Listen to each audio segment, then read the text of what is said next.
This video we're going to show the control console. The control console is very simple, pretty self-explanatory. Machine start button, the machine will start and the pumps will come on.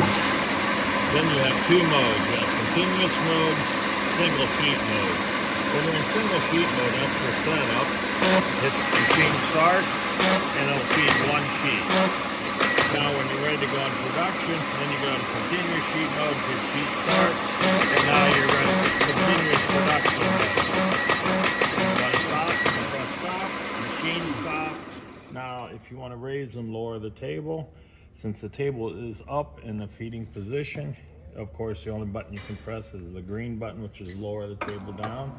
Press that button and now your table will go down for you to load paper onto it. After you have the paper loaded, you can machine stop again. Now the table will stop automatically and it's down, all the way down position. But if you want to stop it, you can stop it, and then you can raise it and the table will come up automatically and stop in the feed position after you have paper loaded on it. Okay, here you have your speed. So if the machine is running, you can change speed by simply touching on the dial. You can see here the machine is slowing down, speeding up. Or if you want to do small adjustments, you can hit the minus button and you can see we're just doing a very small speed adjustment.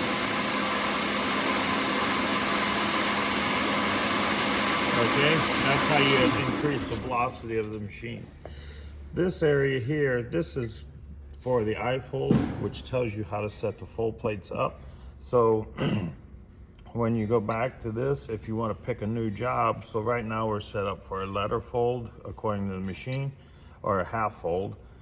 Now we want to go to a letter fold, so you press new job, letter fold here, press this one, and you see now on the color it shows you the yellow will be the back side of the letter fold, the red will be the inside, and the blue will be the back cover folding in.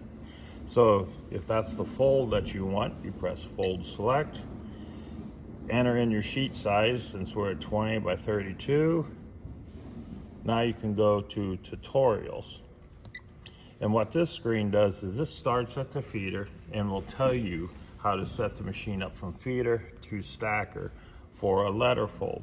So basically it's saying set your side guide at 10 inches. So we have a scale back here that shows you where to set the side guide here for the 20-inch wide sheet. So it's always half the width of the sheet of paper because it's a center fed feeding. Then once you get that set, you can just press next fold selection, and this will tell you how to orient the paper, and it'll go all the way through from feeder, register, fold plates, stacker, and it even tells you how to set up the fold plates. And it's all basically folding by numbers. See, like here for this fold, it'll tell you how to set the gap sets for the letter fold. So it'll be 1, 1, 1, 3, 3. So 1, 1, 1, 3, 3. That would coincide with like the old folders where we had the paper in the gap sets. So this would equal, each number would be like one sheet of paper.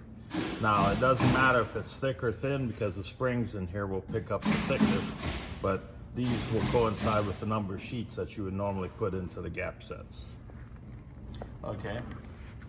Now when you get through with that, you can also go into the batch counting mode. So if you want to batch count, you can turn the batch count on. And this way you can either count sheets up, manual restart, or sheet count off. So that way when you have the sheet count off, it'll run 30 sheets and the machine will stop feeding and it will not come back on. If you have this with dwell time set, it'll run 30 sheets and you'll have a 2-second dwell time, and then it will automatically start to fold the next set of 30. Then you can actually go into variable batching, and what this is, you can batch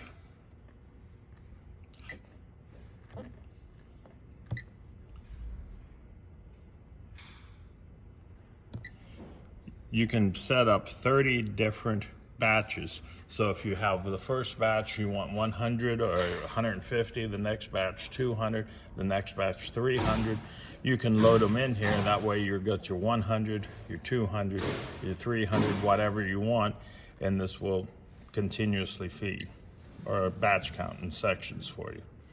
Now the two other controls are the vacuum on off. This is how long your sucker wheel will pick up on the sheet. So you can you can press this. Now you can just do plus small percentages, which is basically 33% of the length of the sheet the sucker wheel will stay on. You can do minus, or you can tap on it, and let's say you want to go to 50 and then hit enter, and now you're at 50%. So the vacuum sucker wheel will stay on but roughly 50% of the sheet in order to pull that sheet onto the register.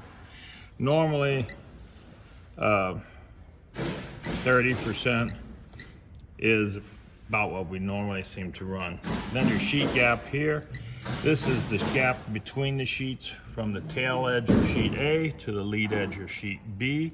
So if you want to change that to, let's say, 6 inches, just type in 6, enter, and now you see our gap went from 1.5 to 6 inches. And if you want to do small increments, you just hit the plus and minus.